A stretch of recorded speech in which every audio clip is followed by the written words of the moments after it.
सभी को नमस्कार, सभी को अभिनंदन है। कैसे हैं सभी लोग? उम्मीद करते हैं सभी लोग अच्छे और जीवन का आनंद ले रहे हैं। आज हैं हम लोग एपिसोड नंबर 8 में, करेंगे स्कैल्पिंग की बात। अभी तक बातें कर रहा हूं मैं सिर्फ और सिर्फ इंडिकेटर्स की, लेकिन आज इस एपिसोड में मैं आपको सिखाऊंगा कि कैसे कैंडल स्टिक्स को देख करके बिना कैंडल स्टिक पैटर्न का यूज किया। मतलब कई बार आपका माथा घूम जाता होगा कि अरे कैंडल स्टिक में क्या बन रहा है, बुलिश इंगल्फिंग बन रहा है, बेरिश इंगल्फिंग बन रहा है, बुलिश आरएमए बन रहा है। तो कोई कैंडल स्टिक पैटर्न का यूज नहीं करना है, सिर्फ क्लोजिंग के बिहाफ पर किस तरीके से सिंपल ट्रेंड लाइन भी यूज नहीं करना है, कोई इंडिकेटर भी यूज नहीं करना है, फिर भी हम अपने ट्रेड को जनरेट कर सकते हैं, वो भी स्कैल्पिंग के ट्रेड को। इस ट्रेड में आपका रिस्क रिवॉर्ड रेशियो हमेशा 1:1 का रहेगा, कि यानी ₹1 का स्टॉप लॉस तो ₹1 का टारगेट। ये रिस्क रिवॉर्ड रेशियो आपको सेट करना है। हालांकि जनरली जब आप निफ्टी में ट्रेड करने जा रहे हैं तो आपको 20 पॉइंट्स का स्टॉप लॉस और 20 पॉइंट्स का टारगेट लेना चाहिए। आप 10 पॉइंट्स का स्टॉप लॉस 10 पॉइंट्स के टारगेट के साथ भी चल सकते हैं। और बैंक निफ्टी में अगर आप करने जा रहे हैं तो आप 40 पॉइंट्स के स्टॉप लॉस और 40 पॉइंट्स के टारगेट के साथ ट्रेड कर सकते हैं। कुछ लोग चाहें तो अपने स्टॉप लॉस को हाफ भी कर सकते हैं, यानी कि 40 पॉइंट्स का टारगेट अगर आप जा रहे हैं तो 20 पॉइंट्स का स्टॉप लॉस बैंक निफ्टी में 20 पॉइंट्स के टारगेट के लिए अगर आप जा रहे हैं तो 10 पॉइंट्स का स्टॉप लॉस। ये डिपेंडिंग अपॉन यू कि आप किस एग्रेसिवनेस के साथ कितनी ज़्यादा बार ट्रेड करना चाहते हैं। चलिए अब इस ट्रेड को कैसे करते हैं समझने की कोशिश करते हैं हमारी स्क्रीन पर। लेकिन उससे पहले आपसे चाहूँगा कि इस चैनल को आप सब्सक्राइब कर लीजिए, बेल आइकन प्रेस कर दीजिए, वीडियो को लाइक ज़रूर करिएगा और अपने वैल्यूएबल कमेंट्स वीडियो में लिखना बिल्कुल मत भूलें। अब एक बात जानने की ज़रूरत है, जब भी मैं खरीदारी की बात कर रहा हूँ तो खरीदारी का मतलब होता है कि आपको कॉल ऑप्शन खरीदना है या फिर फ्यूचर खरीदना है या फिर पुट की राइटिंग करनी है। और जब भी मैं बिकवाली की बात करता हूँ तो बिकवाली का मतलब ये होता है कि आपको फ्यूचर में बेचना है या फिर पुट ऑप्शन खरीदना है या फिर कॉल की राइटिंग करनी है। इस बात को एकदम रट लीजिए, दिमाग में बिठा लीजिए। चलिए आगे की बात करता हूँ। अब हमको करना कैसे है इसको हम लोग सिंगल प्लेन चार्ट्स पर यूज करेंगे। मैंने कस्टम लेआउट में प्लेन चार्ट ले रखा है और प्लेन चार्ट पर इस स्ट्रेटजी को हम लोग यूज़ करने की कोशिश करेंगे। मैं आपके सामने बैंक निफ्टी का चार्ट रखा हूँ और बैंक निफ्टी में हमको करना क्या है, सबसे पहला काम तो आपको डे कैंडल लगा लेना है। ठीक है, डे कैंडल लगा लिया। अब डे कैंडल लगाने के बाद बेहद ध्यान से देखिएगा, इसको थोड़ा जूम कर लीजिएगा और जूम करके एकदम वाइड कर लीजिएगा जिससे आपको क्लियरली दिखाई दे। जब आपने डे कैंडल लगा लिया तो ठीक एक दिन पहले, जैसे कि सपोज करिए ये लास्ट डे का ग्रीन वाला कैंडल दिखाई दे रहा है, इसके पहले रेड वाला कैंडल, तो इस अब मेरे को अगर कल ट्रेड करना होगा तो मैं इस ग्रीन कैंडल पर यही काम करूंगा। अभी फिलहाल मुझे मान लीजिए आज इस ग्रीन वाले डे पर ट्रेड करना है, तो मैं इस रेड वाली कैंडल पर अपने टूल्स में जाऊंगा और टूल्स में जाकर के रेक्टेंगल टूल लूंगा और रेक्टेंगल टूल को मैं रेड वाली कैंडल के हाई से लेकर के और रेड वाली कैंडल के लो तक सेट कर दूंगा। ठीक है, इसका हाई और लो दोनों रेक्टेंगल के अंदर कर लूंगा मैं। एक बात हो गई। दूसरा काम, अब चाहे कैंडल रेड हो या ग्रीन हो, उससे मतलब नहीं है। जो भी आपकी कैंडल की बॉडी है पिछले कैंडल की, यानी जिस डेट को आप ट्रेड करने जा रहे हैं उसके एक दिन पहले वाले कैंडल की, ध्यान रखिएगा। ये 8 अक्टूबर की कैंडल है, मुझे 9 अक्टूबर को ट्रेड करना है तो मैं ये सारा चीज़ 8 अक्टूबर पर कर रहा हूँ। यही मुझे 10 अक्टूबर को करना रहेगा तो मैं 9 अक्टूबर पर ये सब कुछ करूँगा। एक दिन के लिए पूरे ये लगा रहेगा। अब इस बॉडी का अपर वाला साइड क्लोजिंग प्राइस है। अगर ये ग्रीन कैंडल होती, रेड कैंडल की बॉडी का अपर वाला साइज इसके ओपनिंग प्राइस है। ये अगर ग्रीन कैंडल होती तो ये इसकी क्लोजिंग प्राइस होती। तो जो भी अपर वाला साइड होगा उस अपर वाली साइड पर मैं एक सिंगल लाइन खींच दूंगा। सिंगल रे उसको कह सकते हैं, हॉरिजेंटल लाइन कह सकते हैं। एक हॉरिजेंटल लाइन मैं खींच दूंगा। कहाँ पर खींचूंगा? मैं इसके अपर वाली बॉडी पार्ट पर खींच दूंगा, बस इतना। और एकदम एग्जैक्टली वहीं पर आपको खींचना है, एकदम, बस ये हो गया। अब कुछ भी नहीं करना है आपको, सिंपली इस कैंडल स्टिक को आप कर लीजिए 1 मिनट में कन्वर्ट कर दीजिए और आपका ट्रेड शुरू हो जाएगा। कैसे शुरू होगा मैं दिखाता हूँ। एक तो आपका टॉप बॉर्डर दिख रहा है, दूसरा बॉटम बॉर्डर दिख रहा है। अब दिन कहाँ से शुरू होता है? ये तो 888 चल रहा है। 1 मिनट की कैंडल स्टिक हमने लगाई है, ध्यान रखिएगा। 9 को हमारा दिन शुरू हो रहा है यहाँ कहीं। ठीक है, यहाँ कहीं हमारा 9 को दिन शुरू हो रहा है, ये इस किसी कैंडल पे, इस कैंडल पे। ठीक है, एक तो आपका टॉप हो गया है, यहाँ भी आप बेच सकते हैं, यहाँ भी आप खरीद सकते हैं। मेन लाइन आपकी सेंटर लाइन होगी। सेंटर लाइन पर आपको सबसे ज़्यादा ट्रेडिंग करने का मौका मिलेगा जब भी आप सेंटर लाइन को ट्रेड करेंगे। जब भी बाजार सेंटर लाइन को टच करेगा आपको हमेशा स्टॉप लॉस और टारगेट का रेशियो वही रखना है, 1:1, 20 पॉइंट्स या फिर 2:1। तो अब आप देखिए यहाँ पर आपको कोई ट्रेड नहीं मिला, यहाँ भी कोई ट्रेड नहीं मिला। जाके आपको पहला ट्रेड कहाँ मिलता है? यहाँ मिलता है। जब ये पर्टिकुलर कैंडल इस लाइन के ऊपर जाके क्लोज हो जाए, जब ऊपर जाके क्लोज हो जाए, तो आपको ऊपर जाके क्लोज होते ही या तो टच करके नीचे नीचे ही क्लोज हो जाए, तो ऊपर जाके क्लोज हो, ऊपर जाके क्लोज होते ही आपको यहाँ पर खरीदारी करनी है। खरीदारी करने का मतलब आप कॉल ऑप्शन खरीद सकते हैं, फ्यूचर में खरीद सकते हैं, या फिर पुट ऑप्शन की राइटिंग कर सकते हैं। और target stop loss bank Nifty है 40 points target, 40 points stop loss. जैसे ही क्लोजिंग हुआ और इस लाइन से 40 पॉइंट्स का टारगेट और 40 पॉइंट्स का स्टॉप लॉस आपको रखना है। तो ये लाइन कितने पर खींची है हमने? 56,097 के आसपास खींची हुई है। तो 56,100 मोटा मोटा बन रहे थे, तो 140 टारगेट रहेगा और नीचे आप स्टॉप लॉस 20 पॉइंट्स कर सकते हैं, 10 पॉइंट्स कर सकते हैं, 40 पॉइंट्स कर सकते हैं, एज यू विश, जैसी आपकी इच्छा। ठीक है, चलिए, तो मैं मान लेता हूं कि आज के दिन में जो हम लोग ट्रेड कर रहे हैं, आज के दिन में हम लोग ट्रेड कर रहे हैं 2:1 पर या 1:1 पर। 2:1 मान लेते हैं कि मैं ट्रेड कर रहा हूं, मैं 20 पॉइंट्स का स्टॉप लॉस लूंगा, 10 पॉइंट्स का टारगेट लूंगा। चलिए 20 पॉइंट्स का टारगेट लूंगा और 10 पॉइंट्स का स्टॉप लॉस लूंगा। अब पहली कैंडल ये क्लोज हुई, क्लोज करके अगली कैंडल में आप देखेंगे तो 20 पॉइंट्स मतलब यहाँ से 120 आपका टारगेट हो गया, 111 का हाई लगाया, नीचे आपका यहाँ से 90 आपका स्टॉप लॉस होगा। ये कैंडल 92 का लो लगाती है, अगली कैंडल 90 पे क्लोज हो जाती है और ये आपका स्टॉप लॉस कट गया। ठीक है, चलिए अगला ट्रेड भी आपका यहीं से बन जाता है, क्योंकि दूसरी कैंडल फिर इसके नीचे क्लोज हो रही है, फिर से वापस से 20 पॉइंट्स का टारगेट और 10 पॉइंट्स का स्टॉप लॉस, 10 पॉइंट्स का स्टॉप लॉस। फिर यहाँ से आप नीचे देखेंगे, फिर यहाँ से आप नीचे देखेंगे तो आपको इस बार 20 पॉइंट्स का टारगेट आ जाता है, 10 पॉइंट्स का स्टॉप लॉस नहीं आया।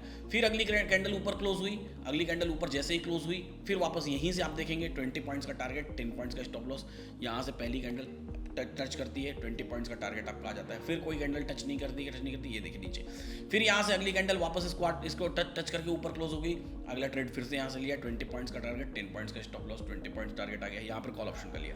ये कैंडल नीचे क्लोज हुई, फिर से 20 पॉइंट्स का स्टॉप लॉस, 20 पॉइंट्स का टारगेट, 10 पॉइंट्स का स्टॉप लॉस, नीचे टारगेट नहीं आया, स्टॉप लॉस लग गया होगा।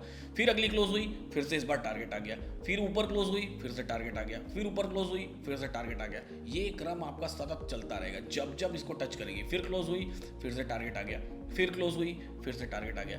हर बार जब जब टच करेगी इसको, ऊपर की तरफ क्लोज होगी तो आपको ऊपर की तरफ का ट्रेड लेना है, नीचे की तरफ क्लोज होगी तो आपको नीचे की तरफ ट्रेड लेना है। सेम काम मैं अगर एक दिन पीछे आपको करके दिखाऊं कि एक दिन पीछे वाली उस रेड वाली दिन पर कैसे ट्रेड हुआ था, तो वो भी मैं आपको दिखाना पसंद करूंगा, मैं आपको दिखाना चाहूंगा। या किसी भी रैंडम डेट पर भी हम देख सकते हैं कि रैंडम डेट पर ये किस तरीके से काम करता है। याद रखिएगा, जब ट्रेंडिंग बाजार होगा तो ट्रेंडिंग बाजार में इसमें आपको ट्रेड्स मिलेंगे ही नहीं, लेकिन जिस दिन बाजार कंसोलिडेटेड रहा उस दिन आपको इसमें मल्टीपल ट्रेड्स मिलते चले जाएंगे। ट्रेंडिंग बाजार में ऑटोमेटिक उस लाइन पर कभी बाजार आएगा ही नहीं, तो आपको ट्रेड ही नहीं मिलेगा। तो रैदर देन कि आपको बहुत सारे स्टॉप लॉसेस लगे, ट्रेड ही ज़्यादातर कई बार हो सकता है ना मिले। चलिए हम इसको प्रयास करते हैं, ठीक एक दिन पीछे वाले उस पे टाइम फ्रेम पे ट्राई करते हैं कि हम लोग उस पर ट्राई करें। पहले मैं इन लाइंस को डिलीट कर देता हूँ और इन लाइंस को डिलीट करके हम लोग फिर से वापस एक दिन पीछे, यानी कि अब मान लीजिए हमको 8th को अगर ट्रेड करना होता तो हम 7th पर रेक्टेंगल लगाएंगे। चलिए 7th पर रेक्टेंगल लगाते हैं। 7th पर रेक्टेंगल लगाया हमने, यहाँ जा करके हमने रेक्टेंगल लिया, इसके हाई और लो को हमने टच करके रेक्टेंगल लगा दिया। दूसरी चीज 7th के अपर बॉडी पर हमेशा हमको लगाना है, याद रखना है कि लोअर बॉडी पर नहीं लगाना है। बॉडी के अपर साइड में हमको एक हॉरिजॉन्टल लाइन खींच देनी है। तो बॉडी के अपर साइड में मतलब यहाँ पर, चाहे कैंडल रेड हो या कैंडल ग्रीन हो, इस बात से हमको कोई फर्क नहीं पड़ता है, अपर साइड में ही हमको ये लाइन खींचनी है, हॉरिजॉन्टल लाइन। इस बात को हमको याद रखना है। इस लाइन को मैं ऊपर कर लेता हूँ, यहाँ पर कर देता हूँ, ठीक है। बाकी लाइंस मैं डिलीट कर देता हूँ, हमारे काम की नहीं है। बस इसी लाइन के इर्द गिर्द हमारे सारे ट्रेड्स क्रिएट होंगे और इसके रेक्टेंगल पर भी हमारे सारे ट्रेड्स क्रिएट होंगे। इसको तुरंत हमको क्या कर लेना है, 1 मिनट कर लेना है। अब हम ट्रेड कर रहे हैं 8 अक्टूबर को, सपोज करिए, तो हमारे ट्रेड्स कैसे दिखाई देते हैं वो हम समझने का प्रयास करेंगे। चलिए 8 अक्टूबर को चलते हैं। 8 अक्टूबर का बाजार कब से शुरू हुआ है? लगभग यहाँ कहीं से शुरू हुआ है। 8 अक्टूबर का बाजार यहाँ कहीं से शुरू हुआ है। अब ध्यान से देखिए, फिर से हमारा टारगेट और स्टॉप लॉस ठीक वैसा ही रहेगा। अब ध्यान से देखिए, यहाँ पर 8 अक्टूबर को ऊपर टच कर रहा है, जब टच कर रहा है तो आपका बेरिश ट्रेड क्रिएट हुआ। वही सेम 10 पॉइंट्स का स्टॉप लॉस, 20 पॉइंट्स का टारगेट आ गया। ऊपर जाके क्लोज हो रहा है तो फिर से वही 20 पॉइंट्स का टारगेट और 10 पॉइंट्स का स्टॉप लॉस, 20 पॉइंट्स ऊपर जाकर के क्लोज हो गया तो आपका टारगेट आ गया। फिर नीचे आकर के क्लोज हो रहा है, फिर से वही 10 पॉइंट्स का स्टॉप लॉस, इस बार स्टॉप लॉस लग गया। फिर ऊपर जाकर के क्लोज हो रहा है, हो सकता है इस बार भी स्टॉप लॉस लग गया। फिर नीचे आकर के क्लोज हो रहा है, टारगेट आ गया। फिर यहाँ टच हो रहा है, फिर से यहीं क्लोजिंग हुआ, फिर से नीचे की तरफ ट्रेड किया, टारगेट आ गया। फिर चलता रहा। उसके बाद देखिए ट्रेंडिंग डे हो गया। जब नीचे की तरफ ट्रेंडिंग डे हो गया तो फिर आपको कोई ट्रेड ही नहीं मिल रहा है, खत्म, आपका कोई ट्रेड ही नहीं है। फिर अगला दिन आ गया, ये तो 8 अक्टूबर को ही, अभी तो 12:57 8 अक्टूबर को। फिर वापस देखिए, अभी भी यहाँ से कहीं से भी कहीं पर बॉडी के अंदर आया, फिर से यहाँ से बॉडी के बाहर जाएगा, आपका ट्रेड खत्म हो जाएगा। जब वापस बॉडी के अंदर आ रहा है, यहाँ पर बॉडी टच नहीं कर रहा है, इसलिए इस ट्रेड को मैं नहीं बता रहा हूँ। यहाँ बॉडी टच कर रहा है तो यहाँ पर आप क्या कर सकते हैं, यहाँ पर एक कॉल का ट्रेड ले सकते हैं, लेकिन बॉडी टच करके बॉडी पर क्लोज होना चाहिए, जैसे यहाँ हो रहा है। यहाँ क्लोजिंग नहीं हो रही है, नीचे ही आके सीधे क्लोजिंग हो रही है। ऊपर आके क्लोजिंग होगी, ले लेंगे ट्रेड। जैसे यहाँ पर देखिए ऊपर आकर के क्लोजिंग हो रही है, आप ट्रेड ले लेंगे। फिर से 20 पॉइंट्स का टारगेट, 10 पॉइंट्स का स्टॉप लॉस। फिर यहाँ वापस ऊपर आकर क्लोज हुई, 20 पॉइंट्स का टारगेट, 10 पॉइंट्स का स्टॉप लॉस। फिर यहाँ कोई ट्रेड नहीं है। फिर यहाँ क्लोज हुई है ऊपर ही, 20 पॉइंट्स का टारगेट, 10 पॉइंट्स का स्टॉप लॉस। इस मल्टीपल कैंडल्स में आपको मल्टीपल ट्रेड्स मिलेंगे। यहाँ भी ट्रेड मिलेगा, यहाँ भी ट्रेड मिलेगा। जितनी कैंडल्स बनती जा रही है वहाँ भी ट्रेड मिलेगा। यहाँ जाकर के देखिए इसी पर ऊपर क्लोज हुई है, फिर से आप ट्रेड लेंगे, ये आपका स्टॉप लॉस लगेगा। फिर यहाँ देखिए यहाँ जाके फिर से वापस अंदर, बाहर जा रही है, बाहर कोई ट्रेड नहीं करेंगे हम। फिर अंदर आकर के फिर से क्लोजिंग हो रही है, फिर ट्रेड लेंगे। हो सकता है टारगेट आए या स्टॉप लॉस आए, एक्जैक्टली उसी टाइम पर देखना पड़ेगा आपको। फिर बाहर चली गई बॉडी के, नहीं करेंगे, ट्रेड नहीं करेंगे। वापस अंदर आई, फिर से अब तो ये तो अगला दिन शुरू हो गया, तो अगले दिन हमको कोई ट्रेड नहीं लेना है, मैं आ गया था अगले दिन में। तो हमको करना क्या है, हमको सिंपल, ध्यान से समझिएगा, हमको, मैं पूरा रिवाइज कर देता हूँ फिर से।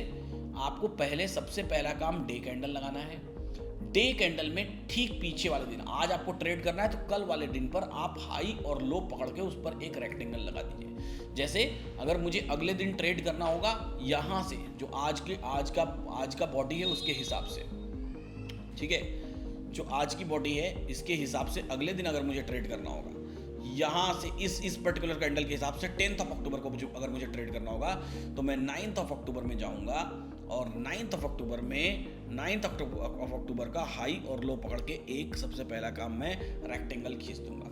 रेक्टेंगल मेरा टॉप और बॉटम का बॉर्डर क्रिएट कर दिया। इसके बाद मैं क्या करूंगा, मैं एक हॉरिजॉन्टल लाइन लूंगा और हॉरिजॉन्टल लाइन को मैं इसके बॉडी के अपर साइड में लेकर के खींच दूंगा। बस ये मेरा सेटअप तैयार हो गया अगले दिन के लिए। अगले दिन मैं 1 मिनट की कैंडल स्टिक लगाऊंगा और इसी टाइम फ्रेम में 2:1, 1:1, जैसी आपकी श्रद्धा भक्ति, जैसी आपकी इच्छा, उसी लाइन पर मैं अपने ट्रेड्स को करते हुए चलूंगा।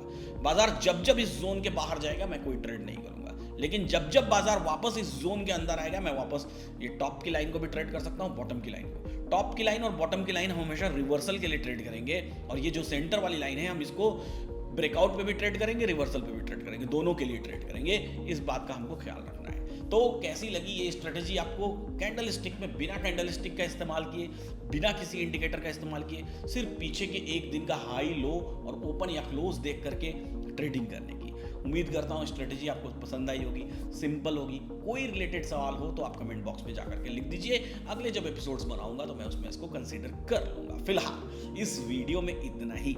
ऐसे ही सीखते रहिए, मुस्कुराते रहिए और जीवन का आनंद लेते रहिए। फिर मिलेंगे हम लोग अगली वीडियो में और सीखेंगे स्कैल्पिंग की एक ऐसी स्ट्रेटेजी जो ट्रेंड्स डिसाइड करती है, यानी कि जब बाजार अपना ट्रेंड बदलेगा, उस पर्टिकुलर बदलते हुए ट्रेंड को हम उस पर्टिकुलर स्ट्रेटेजी में ट्रेड कर पाएंगे। ऐसे ही सीखते रहिए, मुस्कुराते रहिए और जीवन का आनंद लेते रहिए।